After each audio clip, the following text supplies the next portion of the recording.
Kunti lang yung pagkain mo, baby. May tinik pa yon.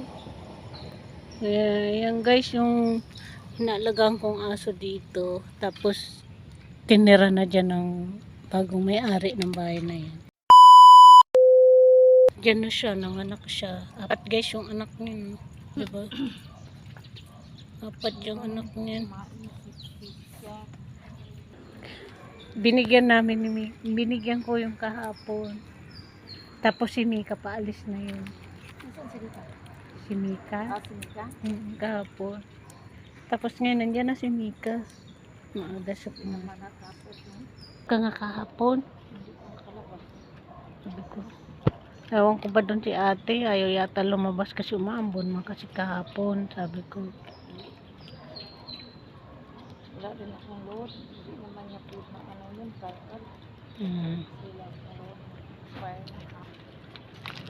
So ayan guys. Yung si Chichay. Bye Chichay. Yung mga aso niya oh. Ang lalaki na. Te. Ang lalaki ng mga aso. Ang lalaki na ng mga baby dog. Anong baby dog? Mga baby dog. Ayan guys, yung ating kaumagahon. Ganon. Ayan si ate oh. Wala man kami guys mabunot ng damo dito dahil sabi nung damo, ano ba kayo? Hindi nyo na ako tinitigilan. Konting laki ko, bubunutin nyo. Tingnan nyo si Katanden no, konting laki, bubunutin nyo. Katulad nito guys. Wala, hindi yan lumalaki sa amin. Malaki rin pa yan. Diba? Yun yung damo dito sa garden. Kita, bunot na. Ay te, mga June, magkamuti na tayo dito. Ano sa tingin nyo ba guys? Mga June o July, pwede na siyang kamutihin. 3 buwan na yun. 3 buwan na ba yan? Oo. May durian daw siya guys, tinanim. Hindi daw nabuhay. Manila kasi to te. Sabi niya Tagalog kasi hindi man ako mabuhay. Doon man ako sa Kabisayaan. Nabubuhay. Inuud te yung kamuti natin te. Ha? Inuud. Buod? Oo, tinan mo. Uod ba yan o yung guling-guling? Yun yung guling-guling. Ayan guys, nasa mini garden kami ni ate. Samahan nyo kami guys mag-garden. Pag-guling-guling, pinapakain nila nila sa amon nila. Ay, alam mo yun ba guys, may kwento ako sa inyo about sa kaibigan namin na isa. Kininto guys kay ate na yung amo ng kaibigan namin. Hindi ko na guys, hindi na namin babanggitin yung pangalan kasi para sa safety niya namin sa mga basher ko dyan. Ganon. So, yung amo niya guys, pinapakain sa kanila. Ganito. Ito oh, guling-guling kung tawagin sa amin. Di man to guys kinakain. Ba't pinapakain sa kanila? Kaya hindi daw siya kumain. Kaya naawa man ako dun sa kaibigan namin na pinapakain ng ganito. Ang laki-laki ng bahay tapos yaman pa. Tapos yun yung pinapakain sa kanila. Diba te? Kaya Ano? naman yan makain. Hindi maganda yung guys ha. Saka hindi man yung pagkain ng tao. Saka hindi man yung kinakain talaga. Kahit sa amin guys, kahit mahirap kami, hindi kami kumakain ng guling-guling.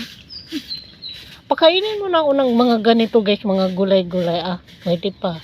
Pero yung sabihin mong guling-guling. O sa ibang tao siguro, kinakain din yan, no te? Iwan ko hindi yan. Pero sa amin yung isa niyan, yung parang bilog, buko kung tawagin sa amin. Yung bilog niyan, yun kinakain sa amin yun, masarap daw yun. Pero hindi man ako nakain nun. Ko, saka yung mga kapatid ko. Sa gubat yun, sa mga, yung parang saging na ganyan, pero hindi kinakain yung bunga nun. Ang tawag sa amin nun,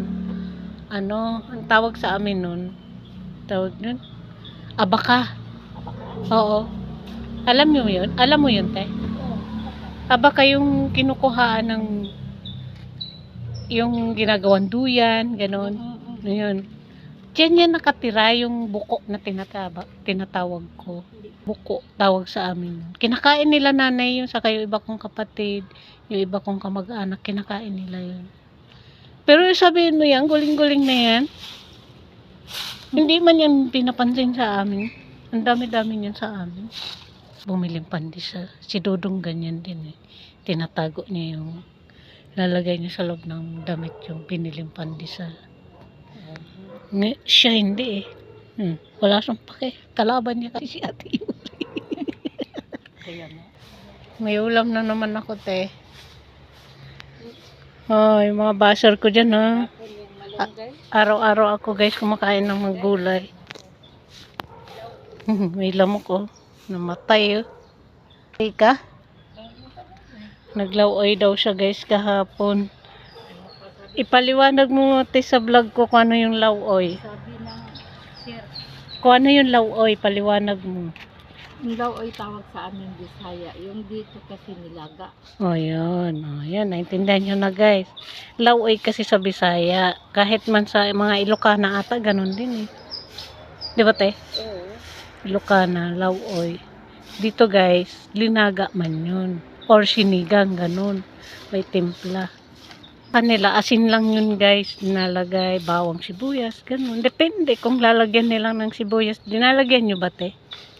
Oh, nilagyan ko ng luya, sibuyas.